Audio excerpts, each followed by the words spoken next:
Itong ballpen na to, inabubura. So, bagay na bagay itong mga mima ko sa mga estudyante. So, ayan, bubukan natin mga mi. So, ito siya mga mima ko. Bali yung in-order ko, yung Mix C. Ayan mga mima ko. May free na siya mga mima ko na ballpen. Ayan mga mima.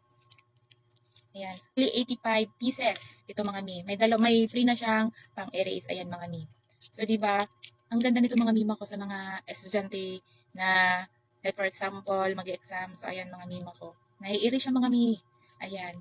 Ito nga pala, mix yung in-order ko. May black tsaka may blue. So, mayroon din dito mga mima ko na pwede mo siyang i-mix na kulay blue, black, and red. Meron siyang kulay red mga mima ko. Kung gusto mong lahat black, pwede rin. Kung gusto mong lahat na blue, pwede rin. So, ang ganda nito mga mima ko kasi pag naubusan to, ayan, refillable siya mga mima ko. At may pang-erase siya dito sa dito sa may dulo. Ayan. At may extra siyang dalawang eraser. So, nabubura nga ba to mga mi? So, itatry natin to mga mima ko kung nabubura talaga siya. Testing natin. Magsusulat lang akong ganyan na line. Ayan. Tapos, erase natin. O, yan, diba? Wala na. Ang galing ng ballpen na itong mga mima ko.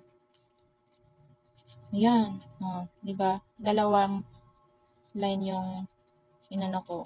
Ayan.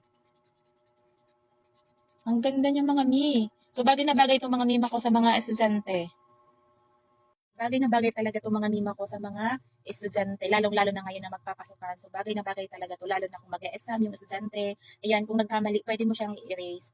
So, ang kagandahan nitong mga mima ko kasi hindi magiging madumi yung papel mo. So, ayan. At pag naubos itong mga mima ko, yung laman nito, refillable siya. May pangkalit ka na. Hindi ka nabibili ng paisa-isa sa tindahan. At nai-erase pa siya mga mima ko. Imagine, 85 piraso na itong mga mima ko. Mabibili mo lang siya ng 185 pesos. So, dati siyang 200 plus mga mima ko. Ngayon, nag-sale sila.